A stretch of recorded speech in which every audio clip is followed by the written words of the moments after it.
Boa noite para quem tá entrando aí. Eu ia fazer a live às 7h30.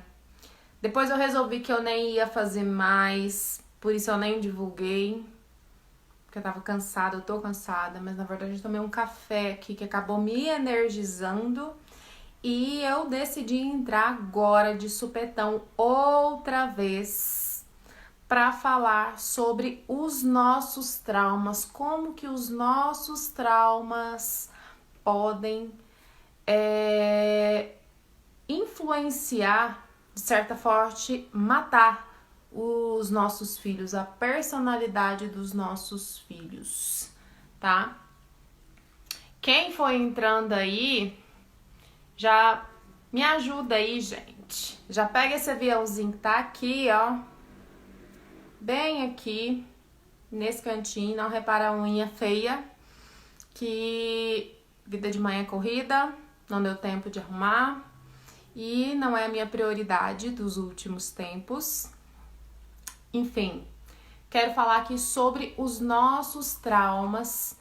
E, por favor, enviem esse aviãozinho aqui para 3 mães que vocês conhecem que vivem reclamando que não aguenta mais, que tá cansada, que tá surtando, que não sabe como fazer para os filhos mudarem, né? Porque acha que o problema são os filhos. Então envia para essas mães que vocês conhecem, que já estão cansadinhas, que vocês sabem que estão reclamando dessa nobre missão que é a maternidade.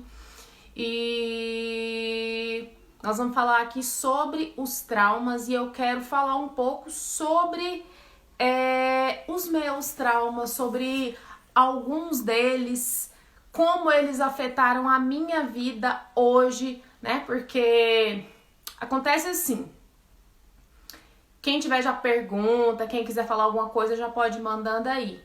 Nós vamos falar sobre traumas da nossa infância que prejudicam os nossos filhos, tá bom? Na primeira infância, isso entre 0 anos até 7, tá? É conhecido como a primeira infância, ou lá na antroposofia também nós falamos de primeiro setênio. Nesse primeiro setênio, as crianças, elas vão ter contato com sensações que vão abrindo caixinhas de emoções, gente, né? Vai mexer, a criança, ela tem uma essência, todos nós nascemos com essência já, e isso vai sendo moldado ao longo da vida. E nessa primeira infância, essas caixinhas das emoções vão sendo abertas e elas vão moldando tanto a mente quanto o corpo e o caractere do futuro adulto, tá? Então, nessa primeira infância, ali, o primeiro setênio, a criança, ela tem, a princípio, no momento da concepção, da gestação, depois, momento da amamentação, momento da descoberta do mundo, momento do desfraude e momento da descoberta da sexualidade. Então, esses 5 momentos da vida da criança vão causar, ela vai ter sensações em cada momento desse que eu acabei de citar. Por exemplo, no momento da concepção, da gestação, a criança, ela pode ter a sensação de rejeição ou não. No momento da amamentação, a criança, ela pode ter a sensação de abandono ou não. No momento da descoberta do mundo, a criança, ela pode ter a sensação que ela é manipulada ou não. No momento do desfraude, ela pode ter a sensação, sabe? O sentimento de estar sendo humilhada ou não. E aí a última sensação que se forma, né? É ali no momento da descoberta da sexualidade. que ela vai ter a sensação de que ela é traída, ela é excluída ou não. E aí, como que isso funciona na cabeça da criança? Se ela tem a sensação, por exemplo, de rejeição, sentimento de rejeição, ela vai sentir que ela incomoda, logo se ela incomoda, ela vai fazer de tudo para não existir, para não incomodar, né? Então você já viu às vezes que no cantinho ela fala muito assim que ela parece que tá no mundo da lua? Pois é, essa criança é uma forte candidata a ter essa ferida da rejeição, essa dor da rejeição. Já lá no momento da amamentação que se forma essa ferida do abandono, essa sensação de abandono, sabe aquele neném que a mãe deixa chorar lá no berço até mandar parar, porque as pessoas falavam, né? Tinham o hábito, a cultura de falar que a gente não podia dar o colo para a criança, porque senão a gente ia colocar manha nessas crianças. Aí você deixa ela lá chorando toda a vida, e às vezes ela vinha, né, enfiava lá uma chupeta, um mamá, e aí a criança calava. Então, aquilo inconscientemente formou na criança a sensação, o sentimento de abandono, né? Porque ela tava lá precisando de ser alimentada emocionalmente, e aí vem um adulto e enfia uma chupeta, um mamá na boca da criança e resolveu o problema, o choro da criança, mas não resolveu o problema dela. Daí a sensação e o sentimento de abandono. Daí ali no momento que a criança tá descobrindo o mundo, né, tá se abrindo pro mundo, ela começa a fazer gracinha. E aí os adultos começam a dar atenção para ela quando ela faz gracinha. Logo eles começam a manipular ela para ela fazer gracinha e conseguir outras coisas que eles querem da criança através da manipulação. Então essa criança percebe que para o mundo dela ser bom, ela precisa da mesma forma manipular as pessoas e as coisas ao redor dela. Então ela começa a ter aquele sentimento de manipulação. E aí a gente parte para o quarto sentimento, né, que surge ali na primeira infância, no primeiro setênio, como a gente fala dentro da antroposofia. Aí a criança ela já tá ali naquele período de desfraude e às vezes ela sofre algum tipo de humilhação. Nossa, que cocô fedido. Nossa, você fez cocô na roupa.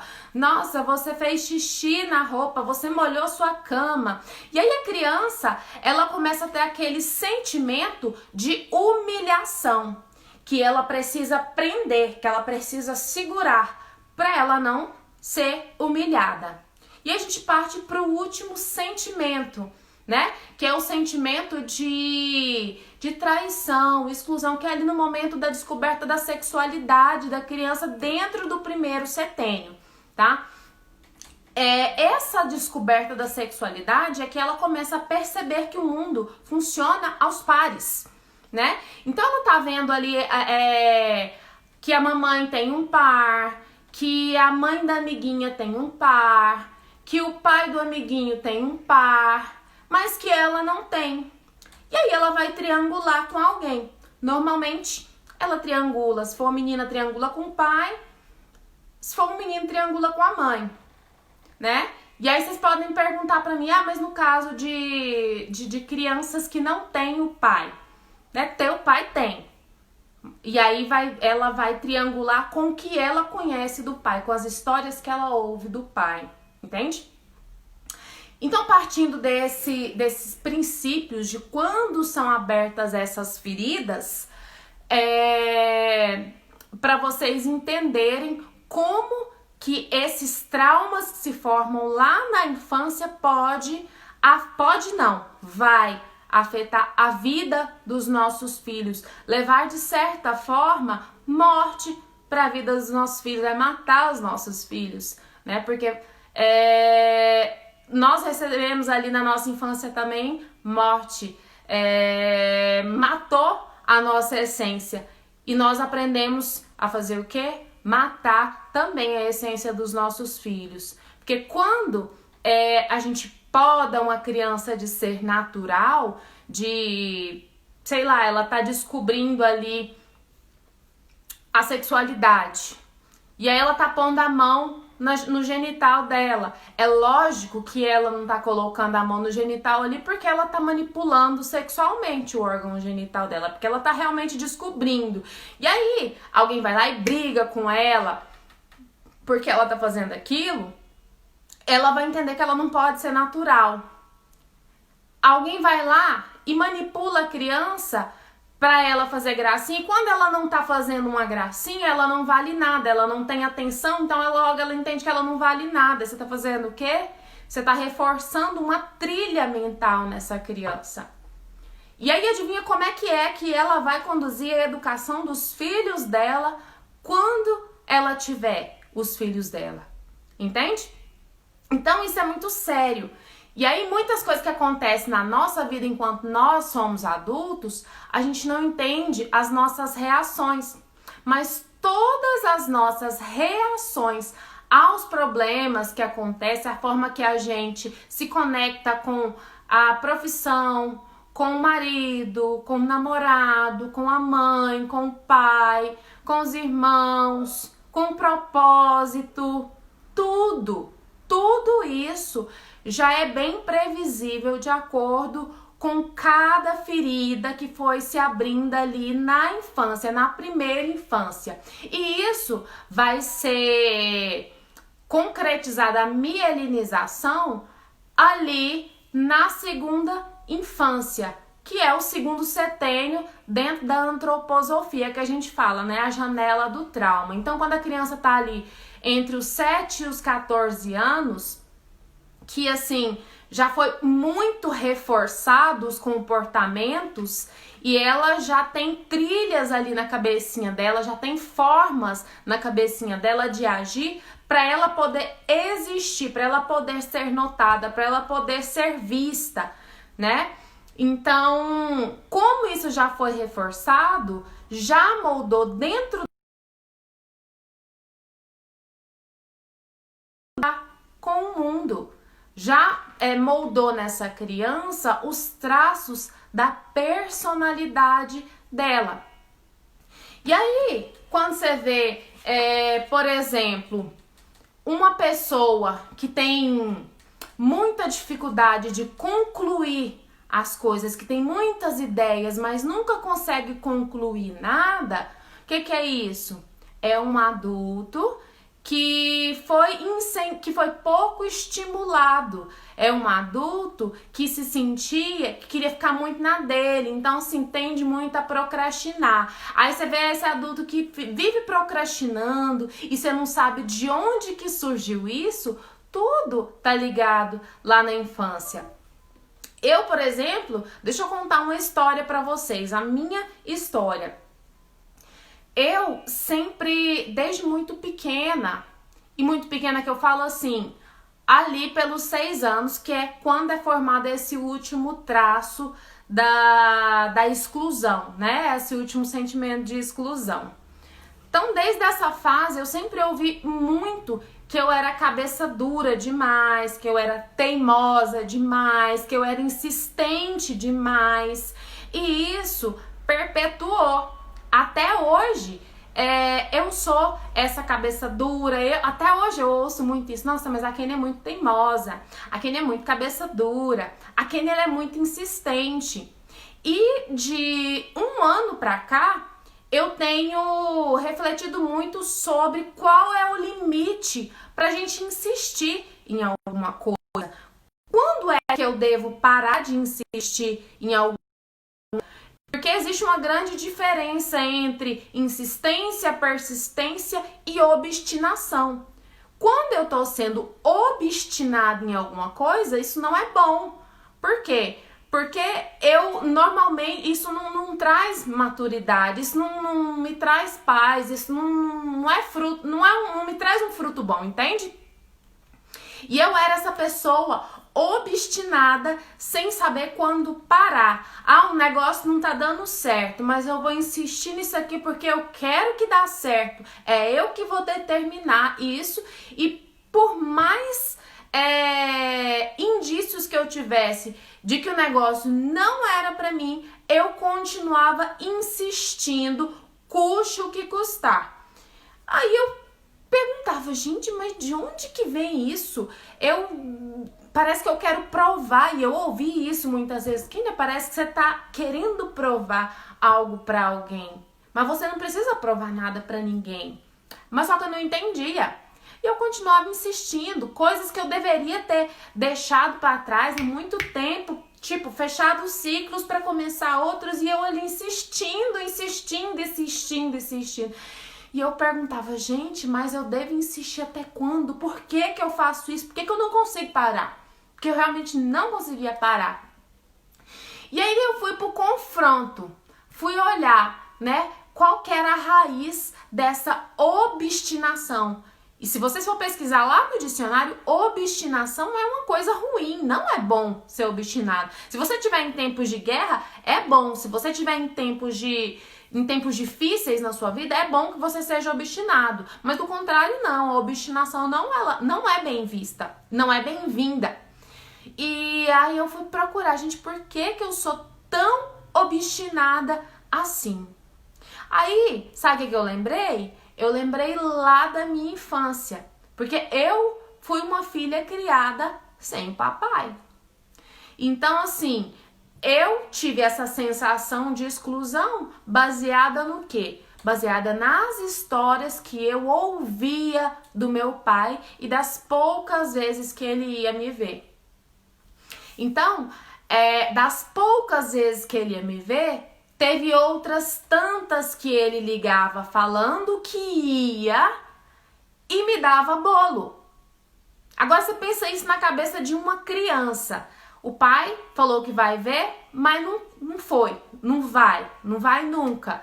E custa ir. Ah, vai ter apresentação do Dia dos Pais lá na escola, mas o meu pai nunca tá lá. Eu tô apresentando para tantas outras famílias, mas pro meu pai mesmo, entende? E eu tava sempre esperando. E ouvindo da minha mãe, da minha avó, coisas para tentar acalentar o coração de uma criança, obviamente. Ai, ele não vem, mas ele vai vir. Ele não vem, mas ele vai vir. E aí, o que aconteceu? O que ativou? Qual foi o driver que instalou aqui na minha cabeça? Quais foram as memórias que inconscientes foram instaladas? Que eu tenho que esperar eternamente. Que eu tenho que insistir eternamente. Que eu tenho que ter essa obstinação mesmo. Porque se alguém que diz que me ama, e me ama, eu não tenho dúvida disso não, tá bom? Tá muito bem resolvido na minha cabeça. Alguém que tanto me ama, falou tantas vezes que ia me ver e nunca ia, e eu ainda esperava. E quando ainda ia me ver, eu recebia migalhas, porque eu me lembro que chegava assim, ó, depois de dar, sei lá, 350 bolos, chegava como se nada tivesse acontecido, com um pacote de bolacha recheada. E a gente ainda achar massa demais, sabe? Eu, minha irmã, achar, nossa, que massa, meu pai veio me ver. Meu pai trouxe um pacote de bolacha recheada pra mim. Depois de 350 bolos lá atrás, depois de ter decepcionado tanto, depois de ter frustrado tanto uma criança, e ainda ela receber, assim, de bom grado, com o coração aberto, tão pouco. E eu não tô falando que isso é errado não, tá? Só pra vocês entenderem. Eu tô falando do que se forma ali na cabeça da criança e como que isso vai influenciar na vida adulta dela. Beleza, isso foi instalado lá na minha cabecinha, lá na minha primeira infância. Aí, a Kenia cresceu e virou uma adulta. A Kenia vai se relacionar, um relacionamento amoroso com uma pessoa qualquer. E aí esse relacionamento não é bom. Mas ela acredita que ela deve insistir até o fim. E não deve desistir nunca. Aí ela fica obstinadamente vivendo e fazendo o mundo dela girar em torno disso. Isso para vocês poderem entender como que funciona na nossa vida adulta as coisas que foram instaladas lá na nossa infância, tá, gente? Então, a forma que eu me relaciono com o meu filho, aliás, a forma que os meus pais se relacionaram comigo lá na minha infância, me fazem olhar cegamente para o meu filho, achando que essa é a única forma que eu tenho de me relacionar com ele. Então, tudo aquilo que foi passado para mim, eu vou passando para o meu filho também. E aí eu vou perpetuando algo ruim, tá? Tem coisa que a gente perpetua que é bom? Tem. Mas, infelizmente, o que é bom a gente abre mão muito fácil. E não tem o hábito de perpetuar da mesma maneira que as coisas ruins, né? Infelizmente. Então, aí o que acontece? Eu vou transferindo toda essa carga negativa que eu recebi pro meu filho. E aí, o que acontece? Aliás, né, aqui, vamos imaginar que... Não tem nenhum bonequinho aqui pra me mostrar pra vocês. Mas vamos imaginar que aqui, ó, é a minha mãe. A minha mãe não olhava pra mim. Minha mãe não olhava para mim. A minha mãe tava olhando pra trás. Tava olhando lá pra trás, pra forma como ela foi criada. Eu tô aqui olhando pra minha mãe que tá olhando pra trás. Então, é geração após geração dando as costas um pro outro. E aí o que acontece? Quando eu olho de frente pra minha infância, quando eu olho de frente pros meus traumas, quando eu encaro de frente tudo aquilo que eu vivi na minha infância, todas as sensações que eu tive, e eu faço as pazes com isso, o que acontece? Eu deixo de olhar para minha mãe e olho para frente. Olho para onde? Para os meus filhos, que estavam aqui, de costa também olhando, mas eu estava de costas para ele. Quando eu viro de frente para o meu filho e faço as pazes com a minha mãe que ficou lá atrás, com as coisas que aconteceu, com meus pais, na verdade, aí eu olho para o meu filho e dou condições para ele também olhar para frente. E quando eles tiverem os filhos deles, eles também vão ter esse olhar para frente, não vão estar de costas, entende? Eu não sei se ficou muito claro para vocês, mas eu espero que vocês tenham compreendido. E se não tiver entendido também, pode mandar a pergunta aí que eu vou responder, gente, tá?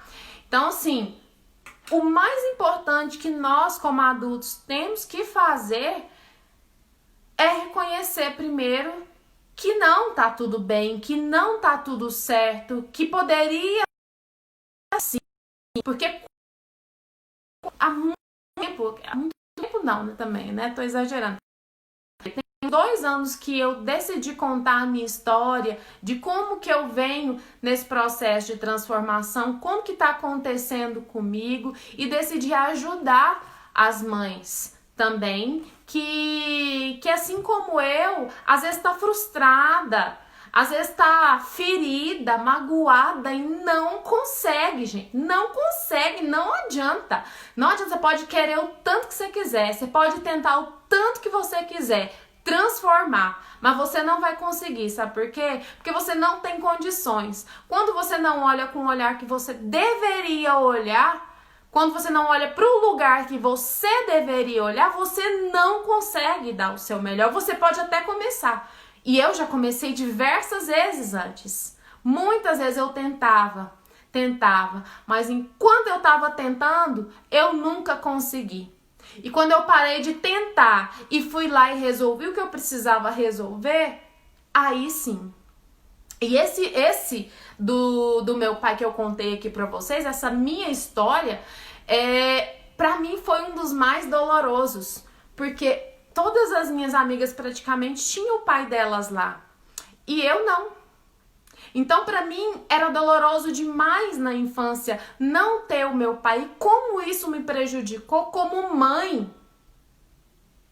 Como isso me prejudicou até olhar a forma que eu olhava para Deus. Como é que eu podia acreditar que eu tinha um pai lá em cima que estava comigo em todos os momentos, quando meu pai daqui da terra não dava a mínima, não estava presente nem nos momentos mais importantes, nem no Dia dos Pais, nem quando eu perdi a minha mãe, ele teve a capacidade de ir lá no velório para dar um abraço nas filhas.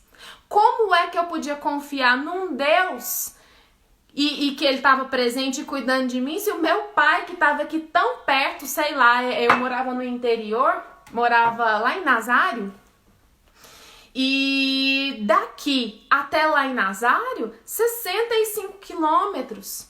Então, como que podia acreditar num pai celeste que estava olhando por mim, se o meu pai estava aqui a 65 quilômetros e não teve coragem de ir lá me dar um abraço quando eu perdi a minha mãe, e eu perdi ela de forma trágica, porque ela suicidou, foi um suicídio.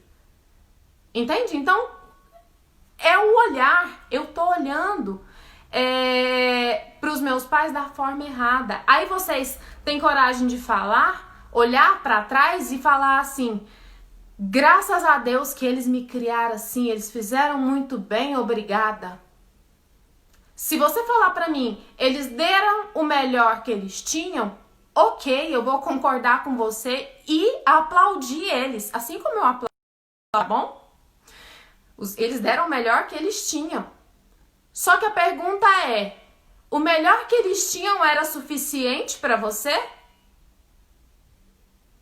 Porque eu sei de mim.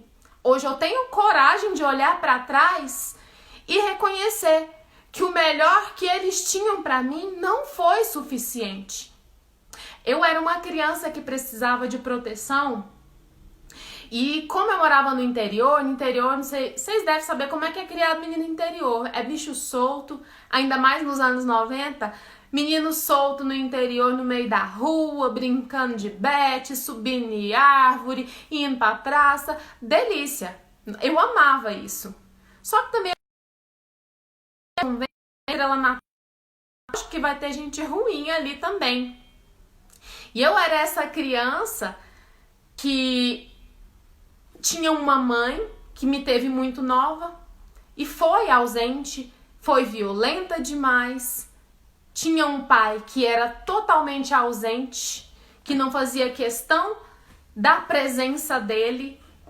E eu fui aquela criança que fui crescendo, precisando de proteção e por muita coisa que uma criança jamais deveria passar, ninguém para me proteger. Eu lembro de muito pequena passar por abuso. Amigas da minha mãe que às vezes ia ajudar ela, né, para ela poder trabalhar, passar a mão em mim, abusar de mim. Eu me lembro de muito pequena ser levada por meio do mato por pessoa para tentar fazer maldade e ruindade. E usando o nome da minha mãe ainda, falando que minha mãe tinha mandado eu ir. A gente é criança, é besta e vai. E aí eu pergunto, onde é que estava meu pai nessa hora? E aí a gente ainda tem coragem de olhar para trás e falar, eu sou grata por tudo que eles... Você pode ter gratidão sim pelo que eles fizeram. Só que mais uma vez eu te pergunto, o que eles fizeram foi suficiente? Porque hoje eu tenho certeza, não foi suficiente. Eu precisava de mais do que aquilo. E tá tudo bem, eles deram o melhor que eles tinham, só para deixar claro aqui. Tá? Eles deram o melhor que eles tinham e tá tudo certo. Só que o melhor que eles tinham não era suficiente, eu precisava de proteção, eu era uma criança. Eu era só uma criança. E aí, quando eu não confronto essas coisas e aceito isso com naturalidade, sem entender que não era suficiente, eu acabo dizendo que tá tudo bem eu repetir essa história. Tá tudo bem, eles deram o melhor deles e eu sou algo que presta, mas será? Em sã consciência, responde aí pra você mesmo. Será que você seria diferente se o que eles deram pra você fosse diferente também, fosse mais, fosse o que você precisava? Ontem eu recebi uma mensagem de uma seguidora aqui falando que ela passou por essa infância traumática absurdamente, apanhou demais, sofria muita violência e ela não queria passar isso para os filhos dela e ela não bateu nos filhos dela. E hoje o filho mais velho tem 18 anos, ela contando lá que é um rapaz muito bom, trabalhador, honesto, cheio de habilidades, cheio de virtudes. E ele não precisou de apanhar para ele ser isso. Então eu te pergunto mais uma vez, será que você precisava mesmo de tudo aquilo que você passou lá na sua infância para você ser o que você é hoje? Será que se você não tivesse passado por tudo aquilo que você passou lá na sua infância, se você tivesse sido tratado com mais respeito, com mais dignidade, com mais humanidade, será que você não tinha condição de ser melhor do que você é hoje? Porque existe essa possibilidade também, né? É muito mais fácil eu tratar uma criança aqui nessa base que é a primeira infância, com respeito, com dignidade, ensinar para ela exemplos de respeito, ser exemplo de respeito para ela e ela crescer sendo emocionalmente saudável, do que ela crescer instável e ter que procurar aí os coaches da vida, os psicólogos da vida para poder se equilibrar. Vocês concordam comigo? Né? Então, e eu tô falando porque eu precisei disso, eu precisei de tudo isso. Nesses últimos 2 anos, o que eu já investi em autoconhecimento, coach, treinamento, psicólogo e essas coiseiras toda aí pra mim poder realmente ficar bem da forma que eu tenho conseguido hoje. Vocês querem isso pros filhos de vocês? Eu acredito que não. Eu acredito que vocês queiram ser melhor, né? Que vocês entendam que vocês podem dar mais, embora vocês entendam que lá atrás deram para vocês o melhor que tinham, mas o melhor de vocês pode ser diferente, né? E eu, assim, Deus tem feito arder demais no meu coração, demais mesmo, tem feito arder muito, queima que nem brasa aqui dentro, queima que nem brasa aqui dentro. Nessa madrugada eu nem consegui dormir, pra vocês terem ideia. E assim, realmente eu fiquei pensando, matutando, me coloquei em oração, ouvi a voz dele e ele falou claramente pra mim, claramente, você vai transformar a dor. Você vai transformar a dor, sabe? Então, assim, e tudo que tem acontecido tem me levado e me mostrado, selado mesmo, essa palavra dele na minha vida. Eu vim para transformar a dor das mães que se sentem frustradas, que às vezes tenta mudança e não sabe por que não consegue. Você precisa olhar para sua dor. A verdade está lá na Bíblia. A verdade cura, a verdade liberta, a verdade é libertadora. A verdade liberta, liberta a dor. E ele deixou isso muito claro para mim nessa madrugada. O que eu sou? Eu sou libertadora. Então, eu aceitei e eu tenho pedido muito para que ele alinhe os meus planos com os planos dele, que ele alinhe os meus sonhos com os sonhos dele para mim. E todas as manhãs quando eu acordo, eu pergunto: Senhor, qual que é a sua vontade hoje para mim? Como é que o Senhor vai me ajudar a cumprir o meu propósito aqui? Me guia, Espírito Santo, sabe? E eu me deixo ser guiada, ser ensinável, porque só assim que eu vou poder tocar, chegar até vocês e tocar realmente no coração de vocês com essa intenção de poder ajudar a transformar a dor, tá? Eu acho que eu não tenho mais nada para falar. Eu queria falar da forma que os traumas da nossa infância pode afetar na criação dos nossos filhos. Eu acredito que eu já consegui passar tudo que eu queria aqui. Se vocês tiverem alguma pergunta, manda aí. Se não tiver, eu já vou despedindo. Vou só terminar de tomar esse café aqui que já tá frio. Eu precisei tomar um café pra poder dar conta, né? Porque não dormi, de verdade, não dormi nada, gente. Nada. Eu só sei que deu 3 horas da madrugada, eu olhava no relógio, não conseguia, aí vinha um monte de ideia na minha cabeça, eu precisava anotar, pegava o celular, anotava, rolava pro outro lado e falava: Jesus, eu preciso descansar. E aí ele vinha e sussurrava no meu ouvido, me dava novas ideias. E aí, assim, eu não dormi nada. Quando eu consegui pegar um pouquinho no sono, já estava amanhecendo. E eu tinha compromisso cedo, precisei levantar antes das... quando eu consegui levantar. Precisava ter levantado mais cedo, mas eu não consegui porque eu estava morta.